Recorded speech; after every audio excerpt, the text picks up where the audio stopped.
Hey, everybody. Welcome to Perpetual Motion, a podcast for lifelong learners who share my passion for ongoing personal growth by improving their communication skills, relationships, finances, and wellness. I'm your host, Dr. Mo Anderson, and my guest today says boundaries are the key to not only saving ourselves, but also our relationships. Meet Heather Claus. She is probably unlike anyone you've ever met. She has hitchhiked across the country, traveled, and worked in a carnival, y'all. She's roamed New York City with street people. Actually, I think I've done that. Explored alternative lifestyles, and that's only half the story. So if you are sick and tired of being used and abused, I know I am, stick around and learn how to set better boundaries in your life and relationships. Welcome, Heather. Hi, Dr. Mo. So excited to talk with you this evening. You and me both. This is a topic that just cannot have too much attention because it is something most of us struggle with. It's just hard. We're going to talk about it, why it's necessary, how to do it, when it's not received. I just want to go through everything. So I hope you have some water and you're warm and comfortable. 'Cause I have questions. I have questions, Heather. I am so ready. Let's do it. You seem very assertive and adventurous now, hmm from social media, from our pre-call and so forth. But I'm wondering, was setting boundaries a problem for you in the past? Oh, okay. Starting strong. Yeah. So I got married at Mhm. 23 and I ended up in an abusive relationship. Mm. And I didn't see it coming. Like I've always been, independent, adventurous, like Mhm. I've, done my own thing, and yet somehow I ended up in a relationship that was full of like emotional abuse, and I not only didn't leave like on time, I left late and then I came back for like another helping of it, which was Wow. super exciting, right? Um so yeah, and the other thing is like I had a great childhood. Like I can't even blame my parents for this or anything. Mhm. They told me I was beautiful and strong and whatever. I was just for whatever reason completely Right. naive and unprepared for someone who said they loved me to treat me the way that they did. Like Mhm. I wasn't ready, and yeah. Okay. Okay. Well, you know what? I appreciate the honesty because, a lot of people think, uh, in regards to what you said about your family, a lot of people think, okay, this is what people grew up with. This is what they're used Yeah. to. You went and found somebody like your dad or your mom, but you're saying that, that's not always the case. And I know that to be true, but Yeah. here you are, someone who's an expert in it, sharing that story. So it can be anybody. It can be It can anybody, be and we're not anybody. prepared when we've been around healthy relationships. I think you're probably even less prepared than if you grew up with it in some cases. Yeah, I mean, I yeah, like I don't try to compare. I just Right. know that going in, I was not ready for that. And Mhm. coming out, I took a year to myself. Like I did my groceries and I worked and stuff like that, but I didn't hang out with my friends. I didn't do social things. Gotcha. I took a year just reflecting back on the 15 years I had spent with this man and how did that happen? Mhm. Like what were the things that I allowed that to happen? And that was, and I didn't call it that at the time, but that was the beginning of my boundaries work. I realized Mhm. looking back that while I am not to blame No. for the abuse, Mhm. there were definitely every single time there was an opportunity for me to say, this isn't going to fly. Mhm. And I didn't. Over and over and over again, I didn't, right? Like I Right. wanted that love and that sense of belonging and that idea of forever so much more at during each of those times than I wanted to stand up for myself. And, I was holding tight to the idea that he really loves me. If I could just get through to him, Mhm. we will have this thing in my head, this idea in my head that never actually existed. Mm. That's challenging. I'm Mhm. glad you got through that and overcame it. And before we explore that more, I want to make sure I love to level set and have definitions so we're all on the same page because we throw Yeah. the word boundaries around a lot. You can hardly have a conversation anymore in this arena and not hear something about boundaries and mindset. Mhm. So I'd like for you to give us in, your definition of what Mhm. a boundary is and additionally, why boundaries are important. I feel that a boundary, the simplest definition is the deliberate expression of personal power. Most people think of boundaries as no, Mhm, stop. I don't want that. Go mhm, away. Boundaries are not rejection, they are redirection. They are also the things that protect the things we prioritize. I want more of this. I want this in my life. I need to protect my time. I need to protect my energy. So mhm. saying no thank you to that means that I have more time and energy for the things that are important to me. And I like to be a little pithy and say that everything outside my boundaries, as the Mhm. saying goes, not my monkeys, not my circus, right? Everything inside the boundaries, these are my monkeys, this is my circus. I like that. I like that. Great, definition, redirection. That's a tweet right there. From the relationship that you alluded to or another one, can you give us an example of a boundary you set with a significant other and how it benefited the relationship? Well, my current partner, Mhm, early on in our relationship, in fact, our first real argument, we lived 2 hours apart from each other, and he came in to visit me one night, mhm, and we were at a birthday party for a friend. And when we left, we ended up in an argument because he had wanted to leave earlier and spend time with me since he had driven 2 hours to spend time with me. okay. And I should have known that. And I told him that while I was incredibly sorry that I didn't realize, and that, the time that he had wanted to spend with me was spent at this birthday party with other people, that I was unwilling to take responsibility for a desire that he did not communicate.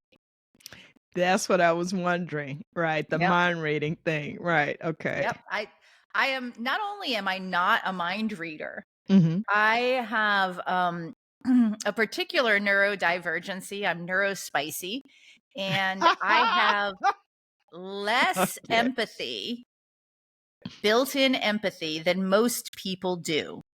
So Mhm. I am less likely to read moods than even your average human.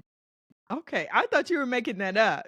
No, no, You're seriously neurodivergent in that way. Okay, I I am. didn't mean Yeah. to laugh at that No, then, no, I no, that's okay. That's apologize. okay. Yes. This is, Just the I way mean, you this is put it was kinda clever. humor is definitely a big part of dealing with a lot of these like deep issues, right? I Mhm. I have ADD, and I was originally diagnosed as ASPD.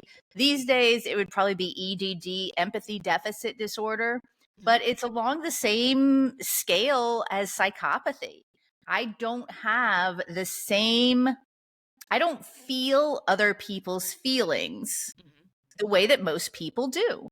So I have to rely on either knowing them really well and being able to cognitively say, when they do this, this has happened in the past, and therefore I can infer something, Right. or I need them to tell me. So that was, Okay. and this was a big deal because when I met my partner that I have now, I had 20 years with other men, two other men, Mhm. in both in relationships that just did not end up working for me. So when I met my partner, I was like, holy fudge, I have a terrible track record so far in my adult life, and I really like this guy. So I kind of laid it all out on the table. I'm like, I want it all. I want all the big stuff. I want all the little stuff. I want everything. I don't ever want to settle, and I don't want you to settle either. Mhm. So we have to be honest. We have to talk about our fantasies. We have to talk about our desires. We have to talk about our needs. We have to talk about everything. And when we had that first argument, we have to put our feet down and say, this is not working for me, because I met him 2 weeks before my 40th birthday. And I was like, we are both too dang old to be like putting our time and effort into something that's not meant to be. I hear you. I Yeah. hear you. The highest and best use of my time is always important, and I'm not a game player either. And it's Uh-huh. interesting that you say, uh, that emotional part that you don't really feel other people's emotions or intent as much because I have just the opposite. I have an Uh-huh. overabundance of that to where I almost feel their pain. It can be a stranger. And that's Yeah. why I need this master class today because with me being I am literally a healthcare provider and then I have Mhm. this overabundance of emotional intelligence and I just you know, get my boundaries moved and drawn into sucked into everybody's everything and apologizing for stuff that I didn't even cause. So I Yeah. love that you said that to him because most people probably would have been apologetic and, "Oh, you drove all this way. I wasn't thinking, blah, blah, blah," when like you said, that's somebody else's monkeys or piglets or whatever it was. Yeah, that's His not emotions are his to manage, right? yes. Like it's like if his car, runs out of gas, that's not on me, Mhm. right? True. That's on him. It's his car. If Mhm. he's frustrated and he wants to change our activity, he needs to speak up. Yes. And honestly, the fight didn't end that evening. Um, it didn't end the next day. That And it took happens. like 4 days for us to get to where it needed to be. Now, let me also point out Mhm. that he is super emotional. Like Mm. we joke, he says to me, "Why are you always overthinking things?" And I say to him, "Why are you always overfeeling things?" So like he's super emotional, and in his relationships with others, he had been trained not to speak about Mm. his feelings and stuff because like it just didn't seem to matter because he was always giving, giving, Mhm. giving, and they got used to that, like being given. And then he'd be like, "But I need this thing," and they'd be like, "That's not part of our deal." Right? So Mhm. he learned not to speak. So I was like, "No, no, no, you need to speak." And he was like, "But I learned not to." So he had to fight with not just that conversation we were having, but also the idea that throughout his life, he had been told that his needs were not important. And I was telling him, if you want your needs to be important to me, you have to explain them. And that's a huge mental shift, right? Like, so he Right. was battling the demons in his own head. And oh my goodness, it like saying it now, I'm like, oh yeah, I just said I am not going to take. And I dang near crapped my pants because like I really liked him and I did Yes. not want this to not work.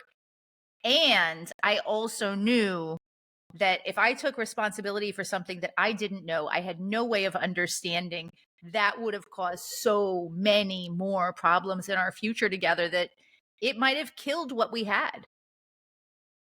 Right. I get that, which all of that was really great. Thank you for sharing that. And there are a couple of follow-up questions I have. One is, what is the difference then between boundaries and rules?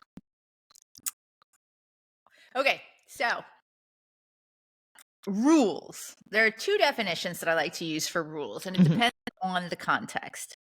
Rules in the common usage are from external sources. Boundaries Okay. are I will prioritize this or I will not do this. Rules from external sources, you will or we will this, that, or the other Ah, thing. okay. I Okay. also use rules in my workshop, my Take No Shit workshop, that like if you, Dr. Mo, came to me and you were part of the workshop, we were both part of the workshop, we would talk to each other and say, here's where I have a really hard time, like kind of figuring this out. We would set rules together and for ourselves, Mhm. right? That say, if somebody talks to me like this, I will do that, right? So it's, I won't, the first thing is my boundary is I don't want to stay in a conversation where I'm being talked down to. Right. The rule would be if somebody talks down to me, I will leave the conversation in such and so a way. Okay. But let's say you say to me, you know what? I've tried that. That is not working for me. Then we also have another option, and that is a law where we turn to somebody that we absolutely trust to have our best interests at heart. And they say, Dr. Mo, the next time this happens, you will do this, this, this, and this for me. And then you'll let Okay. me know that you succeeded. Because for some people, it takes that accountability, that Mhm. saying, I can't do it for me, but gosh darn it, Dr. Mo is counting on me. I can do it for Dr. Mo. Right. Okay. Right. So that's another way that we use the word rule and then we use the word laws to assist us with boundaries. Interesting. Interesting. Got it. Got it. Great explanation. Then as I think about your example too, and also with myself, and I'm not bad at setting boundaries. I just it's work. It's not a natural thing for me, I Yeah. should say, but it does preserve my peace. And at my age, that is a lot more important to me now. However, one of the difficulties, one of the challenges in setting boundaries and enforcing them is how to do it without seeming mean or selfish or feeling that way. It may not even seem that way, but I don't know, however you wanna unpack that, but I think that's a fear a lot of people have. Oh, absolutely. And so, one thing to keep in mind is that for some people, no matter what you say, if you set a boundary, they're going to snap back because they don't Mhm. want you setting boundaries, right? Okay. Like, we've all been through this with family, right? Like, family starts like digging into a topic that you don't want to talk about. And you're just like, you know what? Not talking about that. The dinner table is not the place for that. And that's when you get the guilt trip of like, oh, I sacrificed for you. I raised you. What? Okay. Some people, doesn't matter. Never going to be good with you setting boundaries. We're Okay. not talking about those people because those Understood. people, you kind of have to do it. And, whatever they have to say, be danged, right? Like Mhm. it is what it is. Not talking to you about this. So, I'm going to brag a little bit. So I got this forward for my book from Heather Shannon, and she wrote the most amazing things. Like I was reading it, I was just gobsmacked. Mhm. And near the end of her foreword, she says, to all of the readers, and lest you think that I am too easily won over, I do not love at least 90% of the boundaries content out there online because it is so aggressive and high conflict. Mhm. And Right. that is what I personally try to avoid. Like, I am not in this world to tell other people their failings. I am Mhm. not in this world to make other people feel bad about themselves. And if you want to put somebody on the defensive, just like that, say, that's my boundary. You're crossing my boundary, right? Like, just don't do it. Like, we all know what boundaries are. It's a hot topic right now. That Right. is not the thing to say. So I have an entire section. Actually, it's kind of two sections. I have one section in my book called Say It. It's all about how to communicate your boundaries, right? Nice. Having the Mhm. talk, mastering these phrases, whatever. So, 3 steps: set your boundaries. That's all your inner work, right? All the Yes. questions you ask yourself, etc. Say it, communicate your Mhm. boundaries, review it. How did that go? Like, was it a positive experience? Was it a negative experience? Because when you're setting boundaries, you're going to make mistakes, Wait, right? review it with yourself or with Review the it with yourself. person? You can Okay. also review it with your partner. Like, if you have that discussion. Mhm. And I do talk about the AAR, or the after action report. Like, so when you do have a deep conversation, Mhm. coming back a couple days later and saying, okay, now that we're a couple days out and we've had some time to think about it, how do we feel that went? Did we miss anything? Whatever. Like, that's just a great overall tool. But Right. review, did this communication go well, and did they honor my boundary? Right? Those are the 3 Right. steps. Now, Nice. if the answer is could have been better, Mhm. then step 4 and 5 are optional. 4 is repeat it. So when you're repeating it, you're planning the conversation, maybe you're setting aside time for it. You're like making more out of this. So if I say, hey, sweetie, uh, last night you slipped and you called me sugar tits.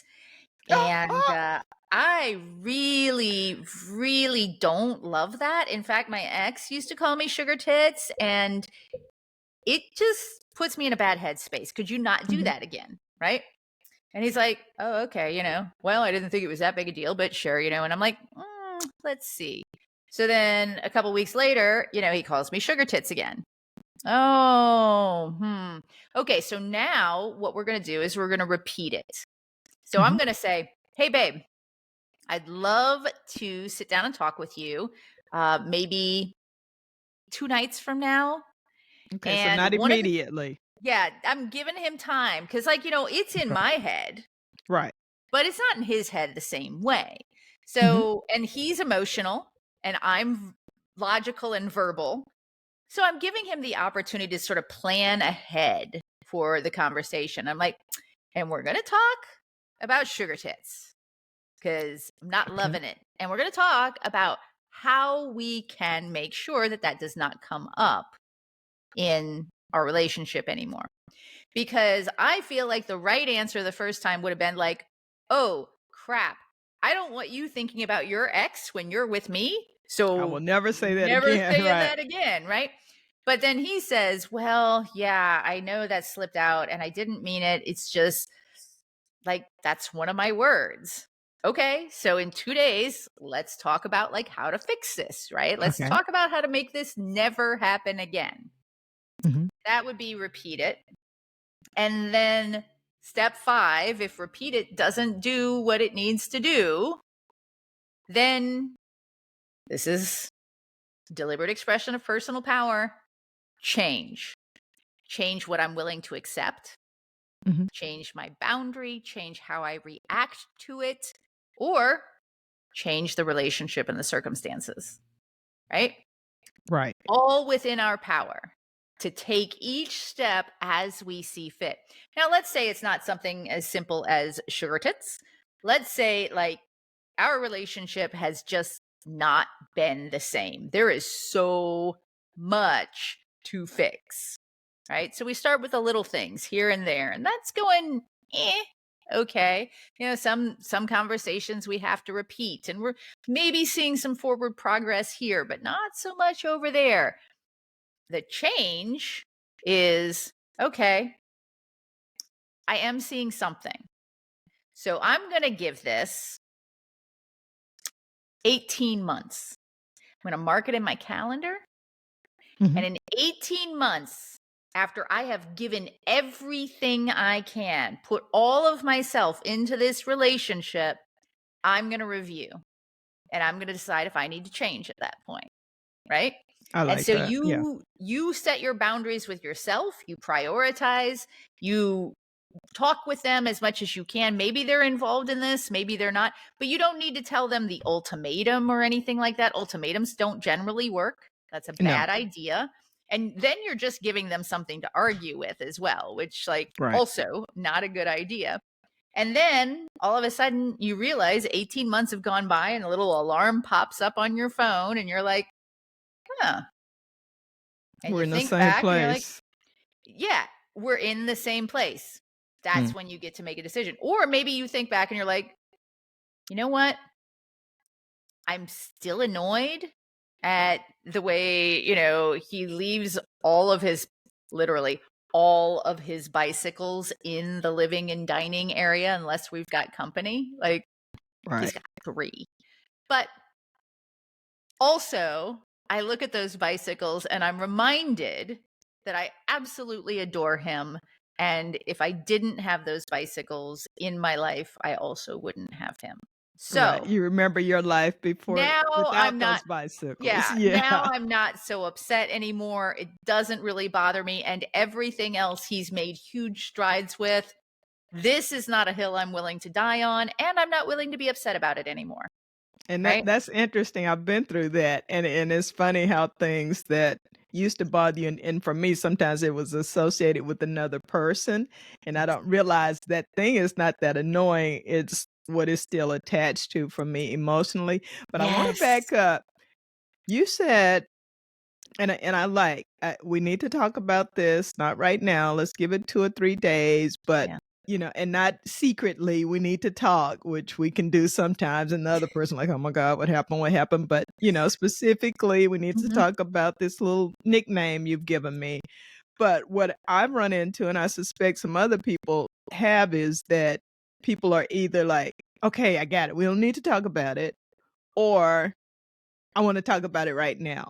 I don't wanna talk about it in 2 or 3 days. How do you handle So those scenarios? I usually bring something like that up, like when we're going about our day, Mhm. right?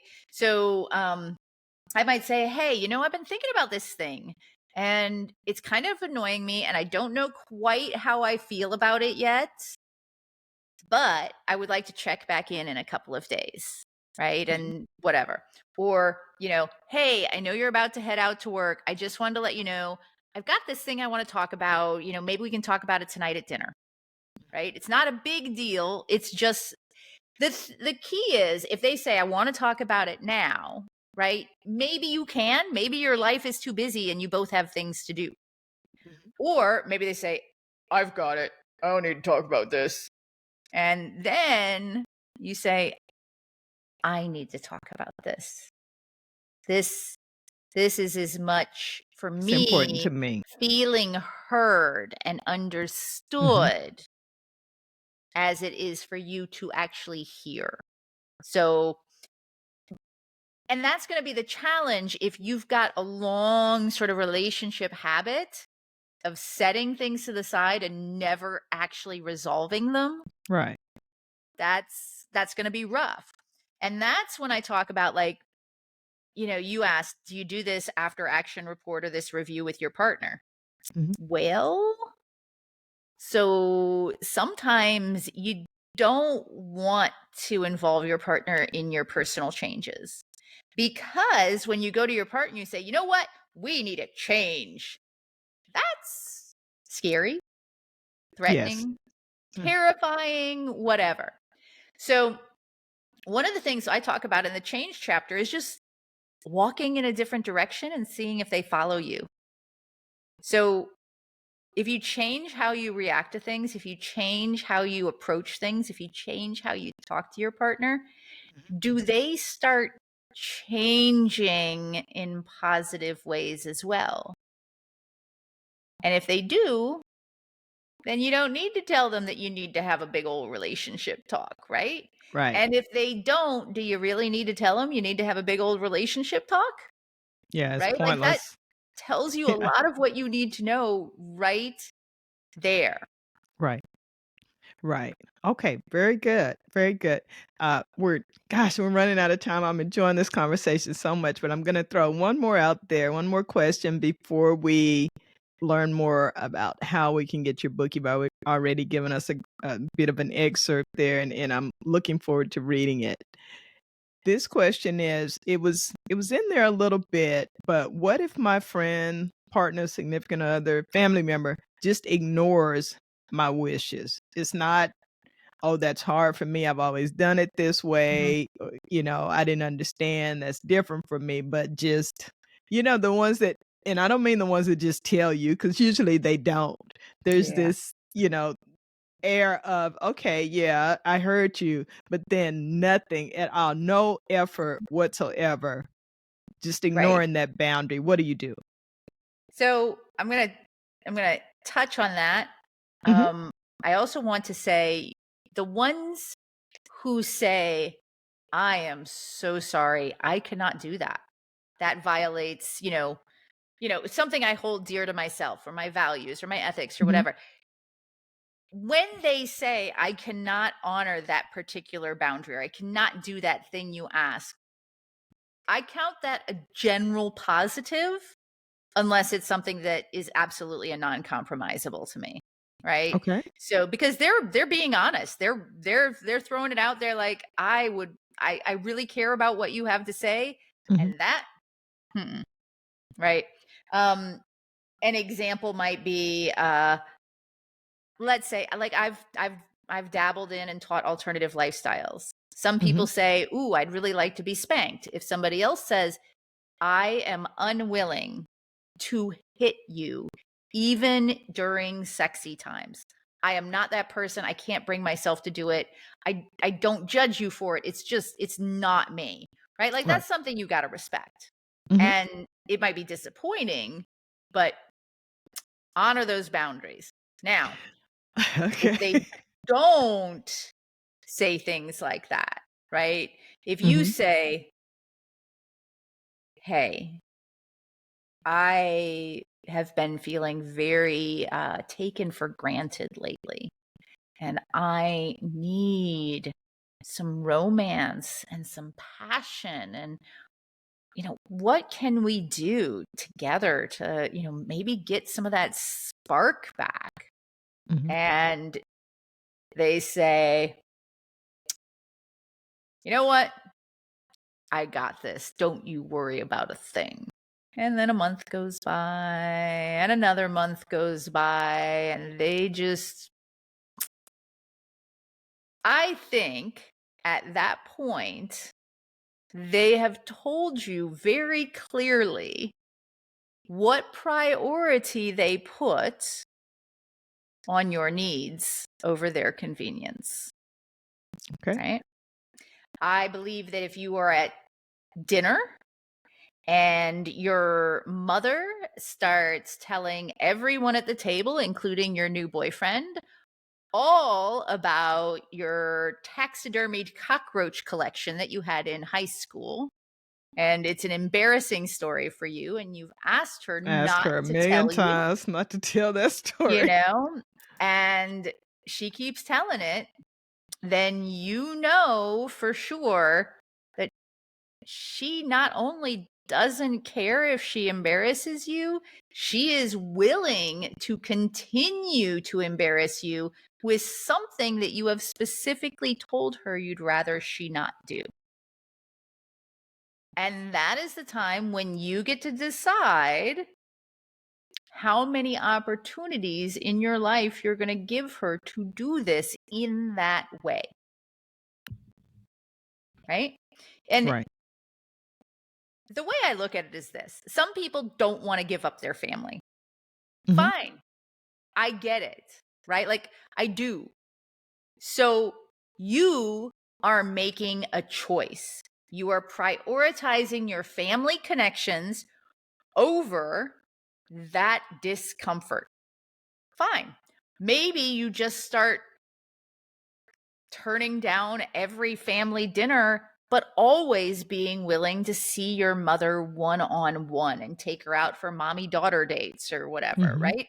Like, so she doesn't have that opportunity to stomp your boundaries all over again. Because there are some people, for whatever reason, when you tell them a boundary, if you say, that's a little hurtful to me or that embarrasses me, they will do it even more, Almost right? intentionally, like right, Because yes. maybe because they've been hurt, maybe because they think you need to get that out of your system, maybe Mhm, because they just think it's so cute because you're just still their little girl and they need to, like, whatever the reason, mhm. it's not nice, it's not healthy, and it is It's up not to okay. you to choose how you're going to handle it. Understood. Great, great. Good example.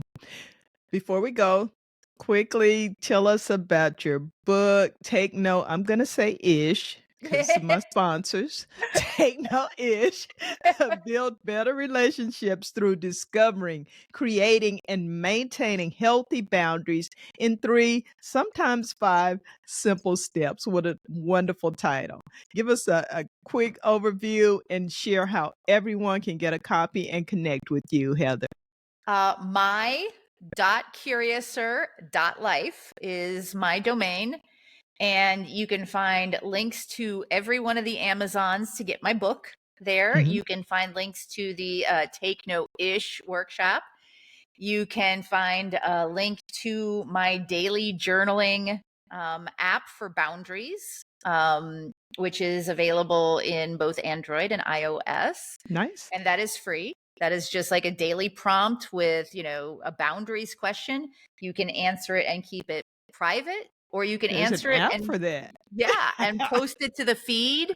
And then you can see what other people answered, the prompts that they got and how they answer. And you can learn from how other people are setting and talking about boundaries.